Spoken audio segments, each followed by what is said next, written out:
Du PK0 au quartier Mboudi, dans la commune de Mongafula, en longeant la route caravane, en passant par Lutendele jusqu'à Mitendi, la première rocade sud-ouest, afin de joindre la rocade sud-est, partie de Mitendi jusqu'à l'aéroport de Njili, le ministre d'État, ministre des Infrastructures et Travaux Publics, accompagné de toutes les parties prenantes à ce projet de construction des rocades de Kinshasa, à savoir ACGT, CISC, BTC, a inspecté tout le linéaire. 2 mois après le coup de pelle donné par le chef de l'État, Félix-Antoine Tshisekedi, l'heure est au suivi rigoureux et régulier, insiste le patron des ITP, qui du reste, très satisfait de l'avancement de travaux, se dit encouragé du rythme du travail qui présage le respect du délai des travaux qui est de 3 ans malgré les contraintes d'expropriation.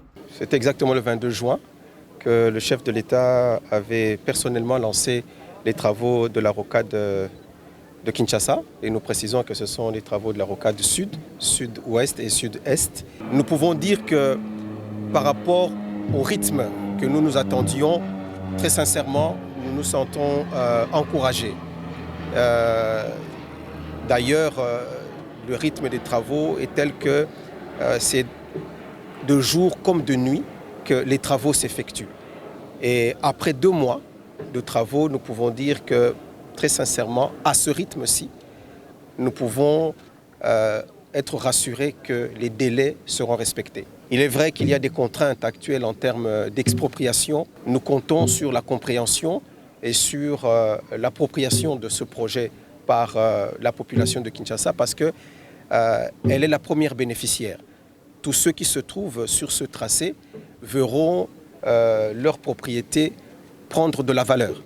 Et notre responsabilité à nous, c'est de veiller à ce que ces travaux soient exécutés dans les délais.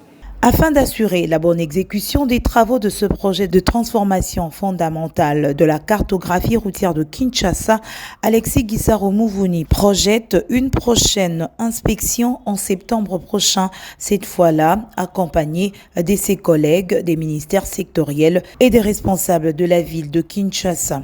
Je prendrai l'initiative d'ailleurs lors de ma prochaine visite qui devrait se faire au mois de septembre, d'être accompagné par mes collègues des affaires foncières ainsi que de l'urbanisme et habitat, mais aussi de la ville de Kinshasa, parce que vous savez que nous sommes des acteurs majeurs du côté étatique pour assurer la bonne exécution des travaux. Et nous sommes confiants que chacun jouera son rôle et que, en tout état de cause, notre population pourra effectivement jouir d'ici là d'une route qui sera venue de terre. Vous allez voir bientôt une route de 2 bancs, de 2x2, qui sera exécutée avec tous les ponts que nous allons réaliser. Et donc c'est vraiment, comme je l'ai dit, un projet phare pour nous et qui est suivi par Monsieur le Président de la République en personne.